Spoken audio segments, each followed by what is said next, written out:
personnes. On s'installe plutôt là-bas? Bonjour, un café et un thé s'il vous plaît.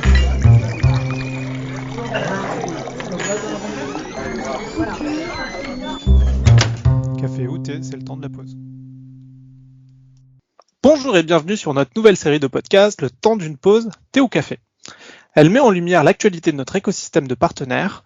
Découvrez-y une série d'entretiens avec des experts de l'efficacité organisationnelle et de la digitalisation. SIRH, relations clients, management, solutions paye, conseil, éditeur de logiciels, cloud. Nous recevons aujourd'hui Jérôme Freiermuth, Head of Sales, Cloud Service chez KDDI France du groupe Telehouse. KDDI est le partenaire hébergeur de la solution SaaS TimeSquare de Holidis. L'occasion d'évoquer ensemble les problématiques de sécurité, scalabilité, élasticité, localisation, disponibilité, SLA, un ensemble de notions et de concepts critiques pour l'application en SaaS. Bonjour Jérôme. Alors, thé ou café? Plutôt café. Est-ce que vous pouvez nous présenter un petit peu votre métier? C'est quoi le IaaS?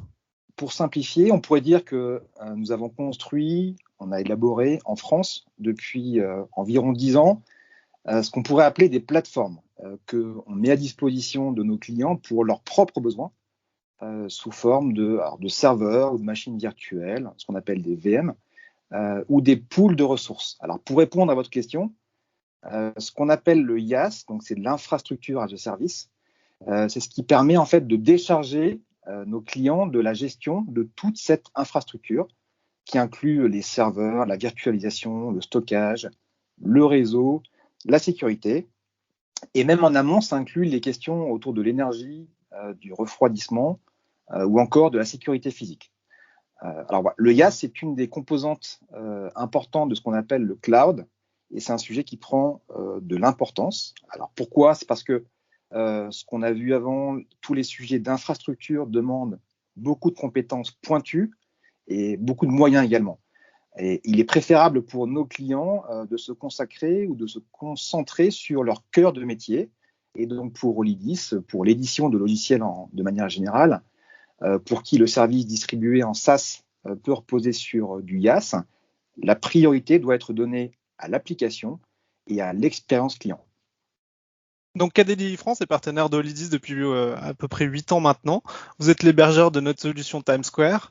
Est-ce que vous pouvez nous dire où sont localisés les sites et comment vous protégez ces infrastructures et les données qui y sont hébergées? Alors oui, bien sûr. On a fait le choix, dès le lancement des services, de localiser les plateformes IaaS en France. Alors on pourrait se dire, quel intérêt pour les clients? Alors il y en a plusieurs. Je pense qu'en termes de souveraineté d'abord, nos clients savent où sont les données. Ils peuvent auditer les sites. Les contrats sont de droit français. Et nous ne sommes pas soumis au Cloud Act américain.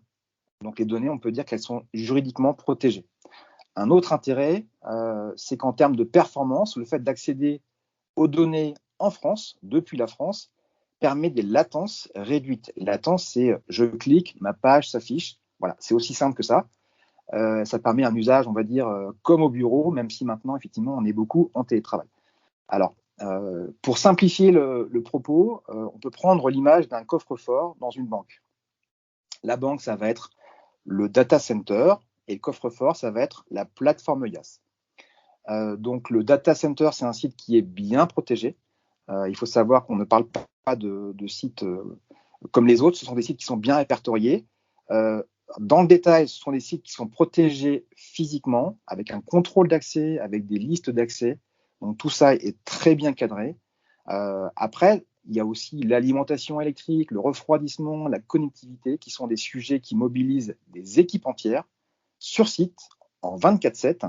Et leur objectif est que leur maintenance préventive évite tout souci technique et que même si un souci technique devait arriver, il faut qu'il n'y ait aucun impact pour les clients.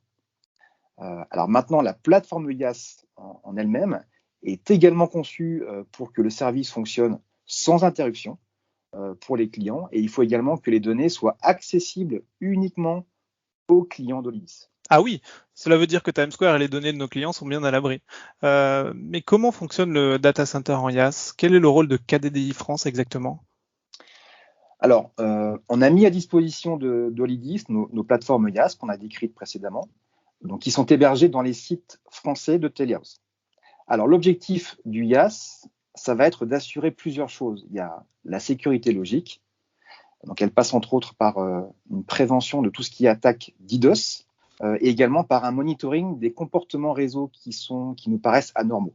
Ensuite, il y a la performance du IaaS. Donc là, ça va être des machines virtuelles qui vont être dimensionnées en fonction des besoins du client, en termes de taille, par exemple. Les clusters vont être mis en place pour justement améliorer cette performance.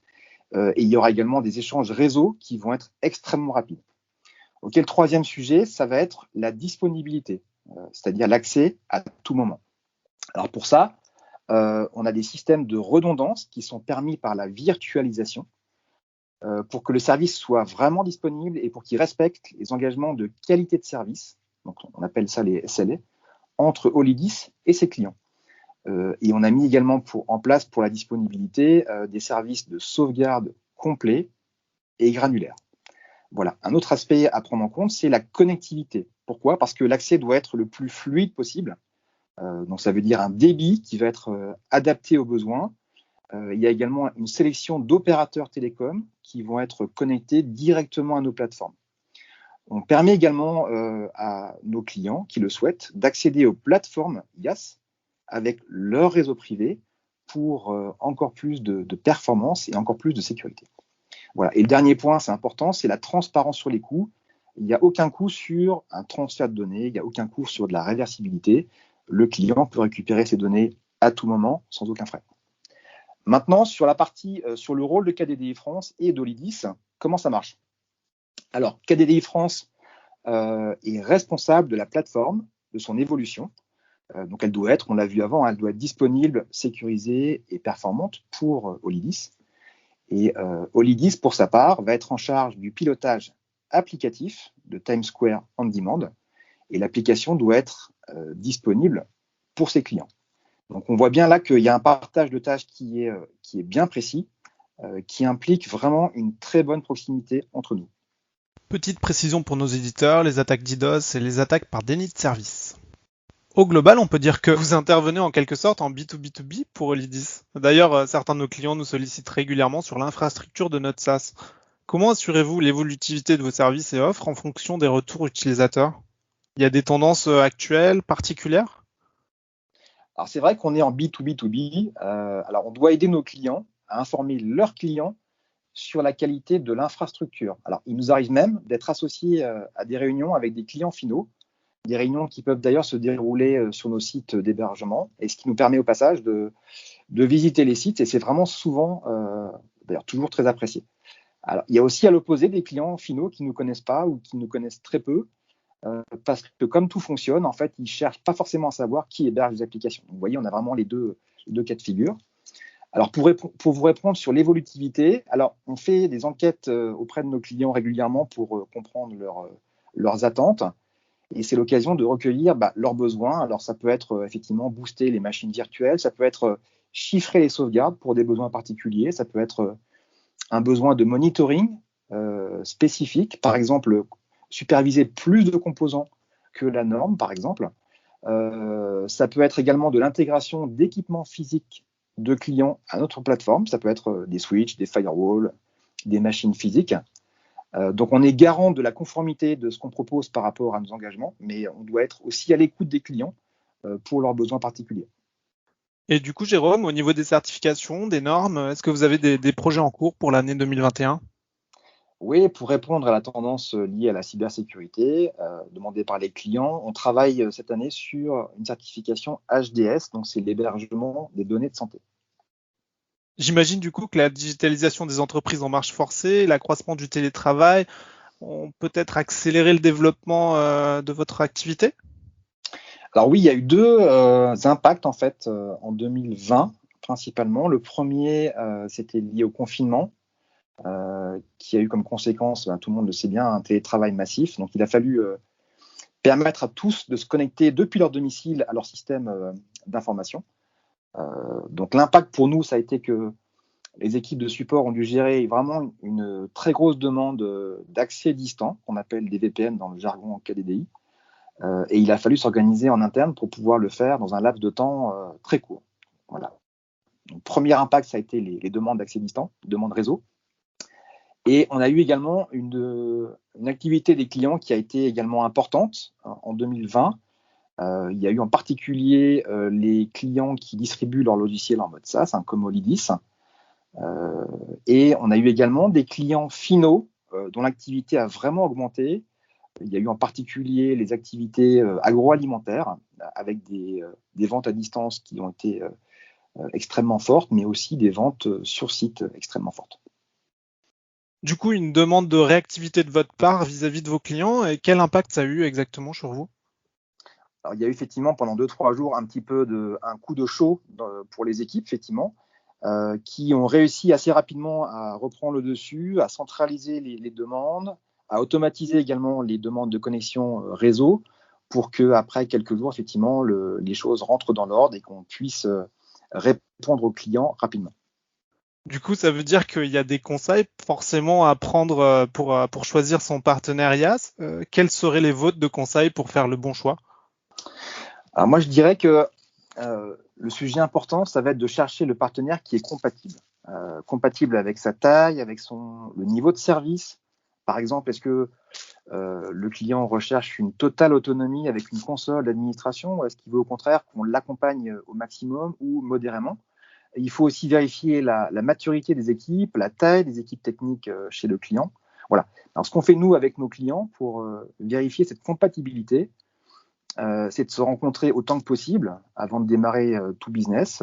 On met vraiment en avant cette proximité, cette notion de partenariat, parce qu'on sait que si nos services sont irréprochables, ça va aider le business de nos clients et après, on rentre dans des cercles vertueux. Et ce qu'on fait également, c'est qu'on se positionne uniquement sur des projets pour lesquels on sait par avance que tout marchera très très bien. On essaie de ne pas aller dans du sur-mesure total et on pense que c'est vraiment la clé pour une croissance durable.